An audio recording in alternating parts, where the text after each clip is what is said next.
Hey guys, Brennan here with Two Dudes One Dredge. Welcome back to the channel. Springtime here in Alaska, and we're getting excited for another season of dredging here. So before the season really gets started, we had the opportunity to sit down with a friend of ours, Johnny, and do an interview. He's a old-time miner of Alaska, and he's been at it for a couple of decades now for sure. But he's got some wonderful old stories of dredging the Fortymile River and doing some beach mining. And so let me throw it over to James so you guys can sit down with him and listen to some stories from an old timer. So we're here with our friend Johnny, and he's kind of been a mentor and instrumental in helping us get started in mining. And we just wanted to kind of chat a little bit today and kind of get a feel for, well, first, like, how did you get started in mining, That would have been my uncle back when I was probably, we were living in a logging camp, and there was ruby sand deposits that would wash up on the beach. I was probably 10, 11 years old, and we'd go down and spend a lot of time figuring out how to catch real fine gold out of that ruby sand, black sand mix. Very difficult where we were at, just like tin foil, a lot of surface area, no mass to it. Uh-huh. So we played around with that for years. Finally figured out just a wool blanket with a wire brush, kind of rough it up so the nap sticks up. And it would just catch that loose, flaky stuff. And then the small black sand, magnetite, ruby sand would actually just kind of find its way down the box through that stuff. And that was about the most efficient way. Okay. And was that in Alaska? Yeah, Okay. Yeah, that was in Alaska. And so you guys you had like a sluice that you would shovel that ruby sand into? Yeah, we'd have to beat the tide. It would wash, when the iceberg would come in and you'd get a big storm, it would just create kind of a perfect eddy around these icebergs, and so it would concentrate all of the heavies. And so, sometimes you'd go months and there wouldn't be anything. You'd get a big storm and it would wash up, concentrate in, and then you'd go down and just scoop it up in buckets between the tides and carry it up the beach, and then set up and just feed it slow into a sluice box. That stuff was just basically a concentrate, super heavy concentrate. Yeah. Because some of that stuff was 6 to 8 ounces a yard. So you just feed it real slow into your boxes. And your uncle had a logging camp, so that was his. No, he worked there as a mechanic. Okay. Yeah, he worked there as a mechanic, and then he had a couple hundred claims at one time on the Fortymile. Okay. Back in the 70s and 80s. So I'd go up and help him a lot of times in the summer. Okay. We'd go up, and he had a bunch of 8, 10s, and 12-inch dredges up on the 40-mile. Okay. So I'd go up and help him a lot up there. And you were in your teens, late teens? Yeah, 13, 14. And then went back and helped him when I was in 19, 20. And actually, 20, I turned 20 on the river up there. And was there a lot of mining going on up on the 40 mile? Back then it was a lot of dredgers. We didn't go on to any of this stuff. We just stayed right on the river. So there was a handful of us that had been, a lot of the old timers had been there forever. So we'd move around. We were on his claim for a while, and then we leased some others that were way down below the bridge, miles and miles below the bridge. And you were running 8, 10, and 12-inch dredges? He had an 8, a 10, and a 12. And how long were they? The 12 was too short for the volume. I think it was only 12 foot. The 8s and 10s, I think they were, they had about 12 foot of box. Okay. But side boxes on everything. Side boxes are the key for all that. We'd catch 90+% of side boxes. Really? Yeah. I'd screen everything down to 1/8 inch and off into the side boxes. We wouldn't clean the main box for like a week, 2 weeks. Yeah, but with the side boxes, we'd clean 2, 3, 4 times a day. So what kind of motors were powering the dredge? Volkswagens. Like Volkswagens from cars? Yeah. Okay. They'd Keen made their pumps bolt right to the housings. Okay. 1,500 gallons a minute. And they were the fan cooled motors? Mm-hmm. All right. Yep, nice and simple. And then did you just set the throttle up on the boat and then you went down and you pulled it, or did you? No, we had the throttles were set where we needed them to be the most efficient for the most suction, and we always have a tender up on the dredge because we'd cover a lot of ground, and then you'd signal him, he'd pull the stiff leg up, and you had the throttle control on and off on the bottom with you. You had a switch, so you could throttle up on the handle, throttle down. Yeah.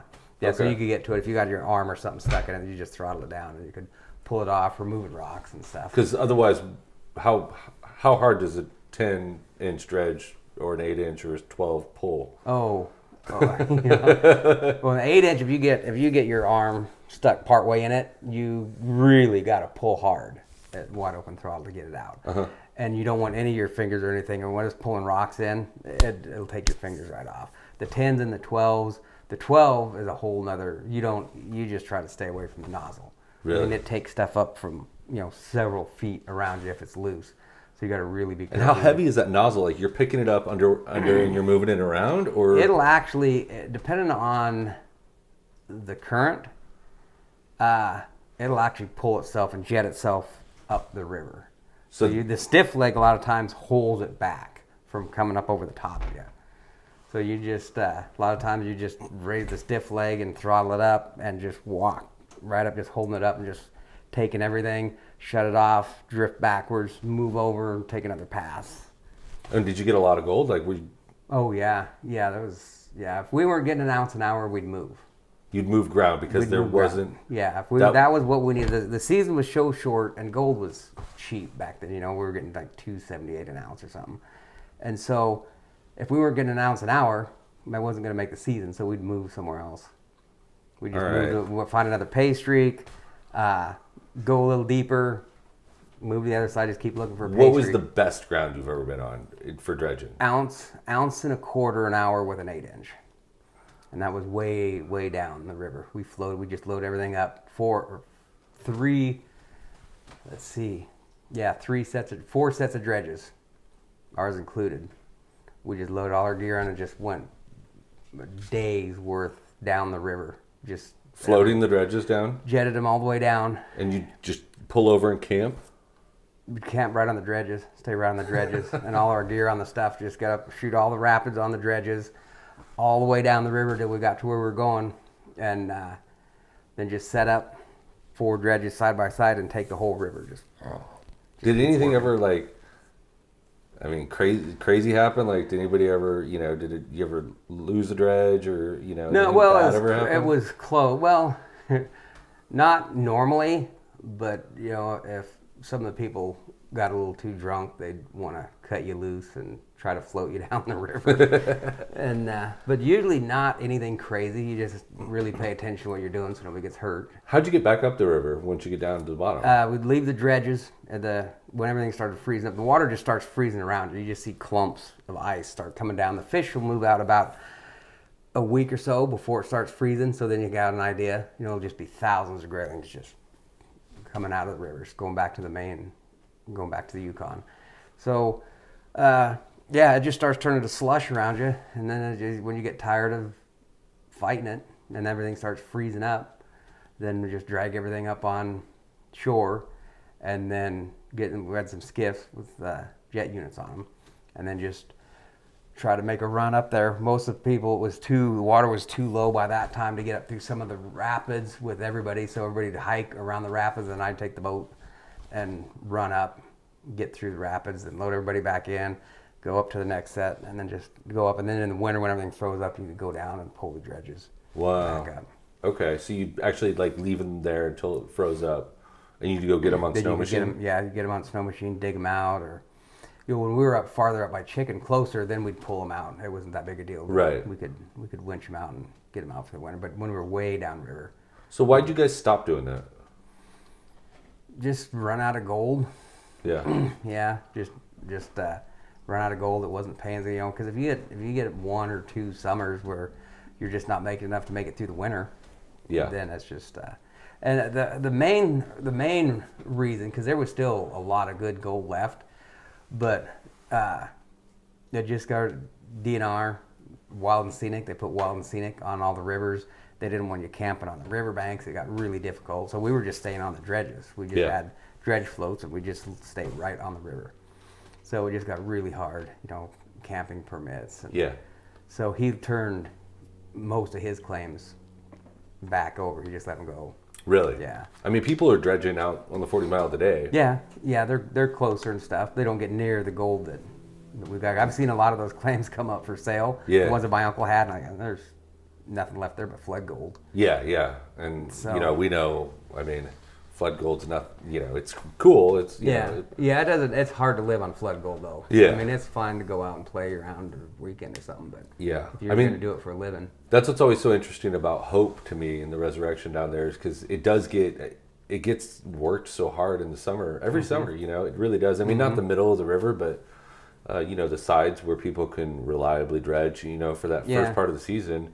But there's still decent gold. I mean, it Yeah. fills up with flood gold. yeah, and get it's- flood gold, and it all depends. You know, somebody gets a couple grams over the weekend or something. If they're happy, that's fine. Yeah. But I mean, to actually make a living, it's Right. not. It's. I mean, there's. I'm sure there's places that where flood gold after big floods is pretty decent. Have you ever mined in a different state? Mm-mm. Never No. metal detected or anything? Oh, anywhere else? I got a detector. I wouldn't mind going to detect it in Arizona. That'd be kind of fun. Yeah, yeah, out in the desert. Yeah, yeah. That would probably that'd be kind of fun. Right. I don't know how I could take the heat though. That might be an issue. Well, if we go during the winter, it's not, you know. Yeah, that might be just about right. Because obviously, look outside, we can't do anything now. No, not yet. Right. So soon. So you got out of dredging it at some point, and Yeah, I went back to the log camp. I was a mechanic at the log camp Okay. for 30 years. Okay. And then, but I'd always come out and help him when he needed help. And then I worked up at the gold room at Valdez Creek for a little while. The old one, the original one. and Valdez Creek is, I mean, they pulled a lot of gold out of there, Oh right? yeah, insane amounts of gold. Like hundreds of ounces. Hundreds. Over the life of the. Yeah. Hundreds of thousands of ounces. Out It of was- one creek, one Well, area. it was paleo channels underneath the existing creek. We're down 300 feet, but yeah, it was 100 plus ounces a day cleanups every day. Yeah. When they were in the pay, once they got down to the bottom. Yeah. And was that hard rock? Were they leaching it? Or? No, that's all placer. Okay. 300 feet down from the existing was the deepest I think they were at. Yeah. Because I'd just go up and help them out for a month or two in the winter in the gold room. Was the community? I mean, the community seems like a lot of you guys knew each other and kind of came up together, and so it's like you bounced around from job to job and gold room to gold room. In that for the first 30 years of my life, I just lived in the logging camp. Yeah. And did that there, and then I would come down when that slowed down. I'd go up and help my uncle, or go help him in the gold room a little bit, and then after that, I'd come out and work for an environmental company, and that kept me busy and away from gold. But now I get back into it. Price is good. Price is good, and I mean, but you're a master mechanic, right? Mm-hmm. So you can fix anything and build anything. Yeah. Why don't you just do that? I mean, why do you keep coming back to gold, do you think? I'm my own boss that way. Yeah. Yeah. Yep. It's all my own decisions, and it's just it's more relaxing. Yeah. A lot more relaxing. Yeah. Yeah. I know for me, the opportunities I've had to, make a living or, subsidize my living or, like help out using my hands, using the ground, the earth, whether it's fish or gold or whatever. I think there's something kind of like different about that than going and punching a time clock every day. And I'm not a big fan of the time clock. Yeah. Never have been. Much as kind of doing what I did, I kind of had, kind of free reign on what I did anyway. But mine is just a lot of fun for me. Yeah. Yeah, ever since a little kid, that was been like, Yeah. I can go out here and have all this fun and make some money. And Right. Mm-hmm. And now, what's your current project? Like, what are you working on now in terms of a mining operation? So- without giving away where you're at. right now, we've got a big reverse helix. We're getting that dialed in because that's, of all the different things I've seen over the years, that seems to be really efficient when they're done right. That's the thing, is getting it dialed in just right. Right. And so we've got that set up. I'm making tweaks on stuff now, and then making a different type of a feeder and a screen type plant Okay. to feed it that'll do take the place of 3 different steps, 3 different processes Okay. into one. And so you're digging gold out. You're digging pay dirt with excavators. Yep. Okay. Yeah, just a big plaster mine now. Okay. Just a couple excavators and rock truck. And Do you ever miss dredging? it depends. If it's nice and sunny and clear water, Yeah. then you're in ounce an hour stuff. Yeah, Yeah. I miss that. But for the most part, that was just, you can't see anything. It's like dredging coffee. It depended on, most of the places I've dredged, it's always, you got maybe a foot's visibility or so. Yeah. So it's just work. Yeah. There's not a whole lot of fun. It's just work, Yeah. 8 hours in the water a day or more. Yeah. We do two of us. We do two, me and my cousin, we do two hour, up and down 2 hours, sometimes 4, depending on how cold the water was. Yeah. And then just go until it was just dark. And you got a hot water system on the... Sometimes we use hot water. So in the summer, it wasn't too bad. We wouldn't use it. When it get cooler in the spring, then we'd hook the hot water up and use hot water. Okay. But never, that's nice. Never a dry suit. I tried dry suits. I had a couple custom-made dry suits, and they were really nice sometimes, but for the length of the time we were down, it's not as comfortable for me. Okay. And I'd get, it just didn't, even though they were custom built, they would still fatigue on me, especially with the extra weights. It was just, you're always positively buoyant, or something's coming up, or you're always fighting extra air bubble somewhere. So I always just usually end up using semi-dry wetsuit with hot water. Okay. Because a lot of times we're in really fast water. Some of those places I had to have 185 pounds of weight on. Wow. Just to stay on the bottom, just to get a hole started, so you could get behind the face. Yeah, and get... and then it's always ripping stuff over the top of you, so you're always got to try to keep the face ahead of you clean. Wow. But yeah, the 185 pounds of weight, just all you're doing is just laying on the bottom, just trying to hang on and get a hole started. How do you even get out of the water with 185 pounds of weight on? Like... Then you get used to it after a little while. But yeah, you just either climb to the side or walk the dredge. You try to get a hole started. So you got some areas where you can move within your hole as you go. So you can get to the side and get out of the swift current. Usually the really fast stuff, we'd try to get a hole started off to the side and then work out into the real fast stuff. Yeah. And then just be real careful if you come up above your hole, because the current's going to take your mask. I ended up using just a full face mask, because that long down, trying to hold a regulator in your mouth, your lips are numb from that cold water. Yeah. So full face and get it on tight. So when you come up, you don't want to be looked to the side or break a seal. Yeah. And so just put your face down and just keep going ahead. But yeah, getting out of the water can be tricky with that much weight. Sometimes we'll tie a rope onto it, then drop the weight, come to the top, and then pull it up. I remember once my cousin we had all that, we were in that really fast water. His regulator had been hanging off the side of the dredge and had kind of been right underneath one of the side boxes. So we got him all up, got his weights on him, and the weights we'd put like on a kind of a backpack type harness. It's a little harder to get off. You want to be real careful, make sure you can get out of it if you have to. So I never would go with a back zip, because a lot of times the harness would hang on the zipper back there. But for the most part, we never had to bail on anything. But he got all the weights on him. He grabbed his regulator, been hanging right underneath the side box, and he just grabbed it, threw it in, and jumped over. We're like 12 foot of water, and all of a sudden, I see his air hose just snaking in the water, and it comes up tight. And I look, and he's climbing back up. His regulator filled up with all the sand. Yeah. Coming off the side box. Yeah. And so he'd spit it out, but he didn't want to lose the weights, so he's climbing back up. And managed to get a hold of him. We got him up, and coughing up sand. So I remember you told me a story about some machine that you guys were building for dredging the ocean or something like that. Can you give us the bullet points on what this thing was? Yeah, a friend of mine years ago, this was back in the early 80s, all that ruby sand and stuff that had been washed up on the beaches, he wanted to try to go after that without actually being on the bottom. So we come up with a little submersible dredge that was had just enough suction where it would just pick up the sand. It wouldn't pick up any bigger rocks. It was just the sand. It could stay on the bottom. It was good down to 300 feet.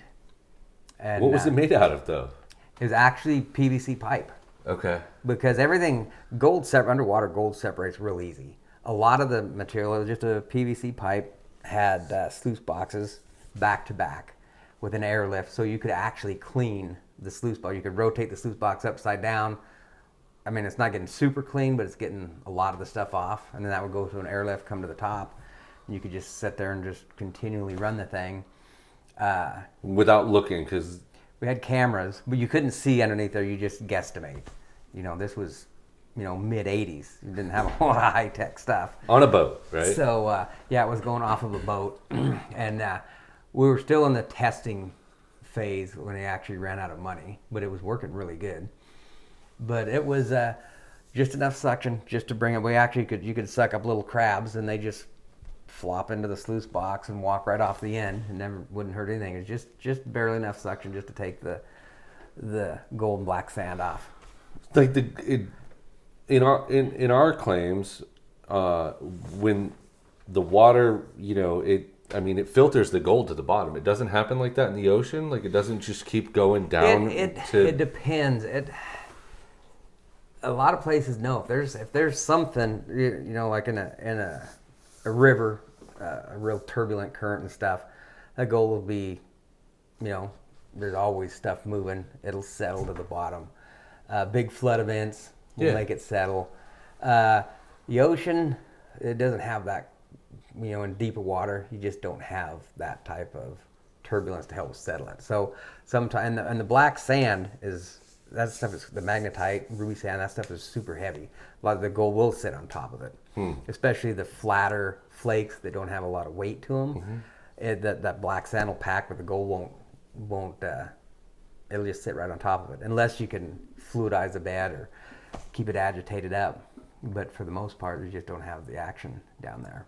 Do you think that this placer mining operation, like, is this your kind of your last go around, or do you think that once you guys have worked these claims and will you look for more placer operation claims, or would you look for something different, or try to develop new technologies, something like that? Maybe some new technology. That's always fun on the different types of gold stuff. I mean, there's stuff I've seen that, it's just archaic. The guys have been doing the same thing it's for crazy, 100 years. Right? I mean, even the shaker plants. Yeah, a lot of that stuff. I mean, not that there's anything wrong with that stuff, but no, it all works. It works, but it can just be made more efficient. That's it. I mean, it all works. I mean, it's all as simple. Same. The physics don't change. Gold's heavier than everything else. Yeah. All you got to do is make it just easier to catch it, so you're not having to move so much concentrate. Yeah. Classification really helps a lot. But it's just fine tuning the stuff to. I mean, I think that even the reverse helix, I don't think that stuff is as mainstream as it should be. I mean, no, until we, started seeing your operation and hanging out there, I hadn't seen a lot of those reverse helixes, and I don't see a lot of them now. Yeah, they're smaller. They just have to be done correctly. They're one company makes a really good one. They're very expensive. But they work very, very well. The people that use them and know how to use them and set them up right, that's all they use. Yeah. And I mean, it's just, you're looking at 100-to-1 reduction in a big plant even. So, I mean, it's just insane what you can push through them. And you're never having, you never worry about loading up your box, sand in your boxes with black sand. Yeah. Pyrite, all that stuff. No, I mean, I've seen you guys clean up. You clean it up on a gold cube, right? I mean, it's well, with our new one, it's like 5 minutes to clean up. Yeah, it's our sluice box cleanup box is the main sluice box is only a foot wide. Yeah, it's all just right in the top 12 inches, 12 by 12, pretty much it. Awesome. I mean, we'll catch some of the crazy fine, really flat stuff, that's the hardest thing to catch always, is that flat stuff. There's just, for the surface area, there's not much weight. Yeah. And that will catch in the tailing sluice, just as a safety. But it's less, it's probably 3%. Yeah. And that's only when we're in that type of gold. Yeah. You have to tune your mining equipment to the type of gold you're at to make it really effective.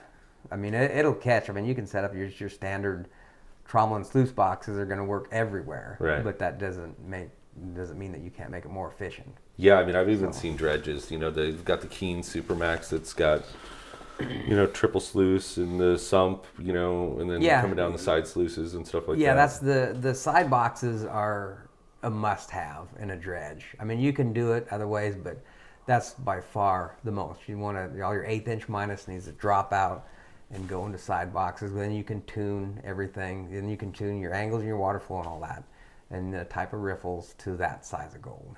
Yeah. And then that way you're not looking around in your main box like, oh, I wonder how much we got. Because the main thing is, you know, trying to stay on your pay streak.